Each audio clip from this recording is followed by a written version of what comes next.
Hello everybody, welcome back to Buzzard-Roost. I am Buzzard.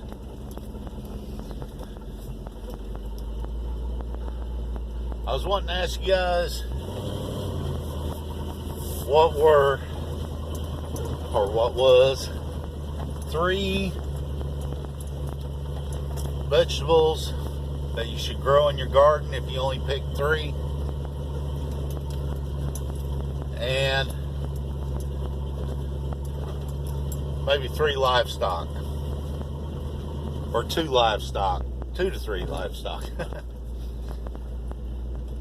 So if I only had to pick 3 vegetables, my 3 that I would pick is beans, because you get a lot of beans. They're good in protein, or good for protein, and also they're easy to grow. Now, number 2 would be potatoes. A little more difficult to grow, but you can usually get a pretty good harvest out of them. They're easy to store. Change hands here. They're easy to store. They're nutritional. Carbohydrates. Number 3.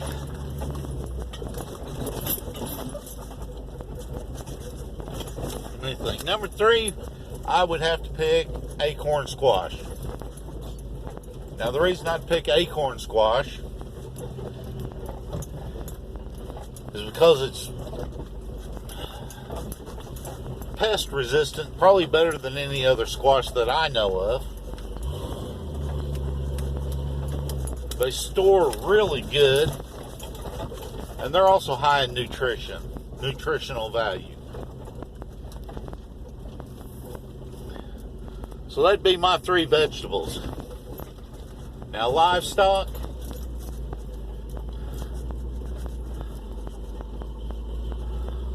chickens. A good breed, or at least what I think a good breed is the silver laced Wyandotte. They're cold hardy. They're pretty good at brooding, and they're not a bad sized chicken. I mean, they're not as big as your heavy breeds, and they're definitely not as small as your I can't even think of the name of them now, but you know, the little breeds that you make better chicken nugget than they would a chicken leg.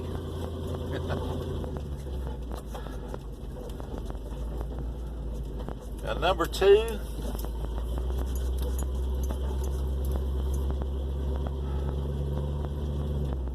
I'd have to say rabbits. Now, of course, if you're trying to keep Torah, you wouldn't be able to eat the rabbits. But if you're not keeping Torah,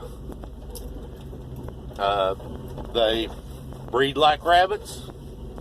They taste like chicken, and they also make a good dog food.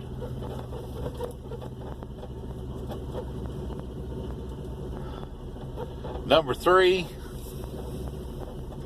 for me would be pigs.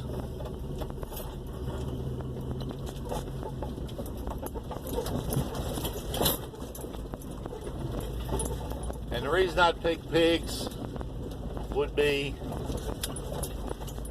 in a grid down situation. You pen them up in a smaller area, say like your garden, they'll plow your entire garden in no time. Right now I'm using them in the pasture to fill up smaller sections. Right now they're in I got 2, and they're in a 16 by 20, no wait, let's see, 20 by 32 pen of cattle panels, and of course electric fence, and I move them every once in a while. Right now it's about once every week or two I move them. I found out that you leave them in there after they get everything plowed up, they have a tendency to smooth it back out again. So that would be my 3 picks. Oh, the reason for pigs, not only do they have a big litter, which produces a lot of food, they got the fat on them that's good for baking, and your I don't know if it'd be considered more nutritional fat in them, but they got a lot of good fat on them, and you can use that fat for a lot of things. Emergency lube for bearings or something like that. Kind of like a wheel bearing grease. I don't know how long it'd hold up, but I know in the some of the old cars you could use pork rind, or I think it's pork rind, in the old Babbitt engines. You could use them for bearings on them. Anyway, that would be my 3 garden picks and my 3 livestock picks. Put down in the comments what you would pick on all 6 of those things. Put in there why you would pick them. Maybe you picked some of the same things I did, and I didn't think of something. Oh, here's an example I just thought of. Rabbit hides. Rabbit hides can make some of your clothing, especially for the winter time. So anyway, put them down in the comments below and let me know what your picks are and why. Remember, only dead fish follow the flow of the stream. Don't be a dead fish. This is Buzzard. See ya.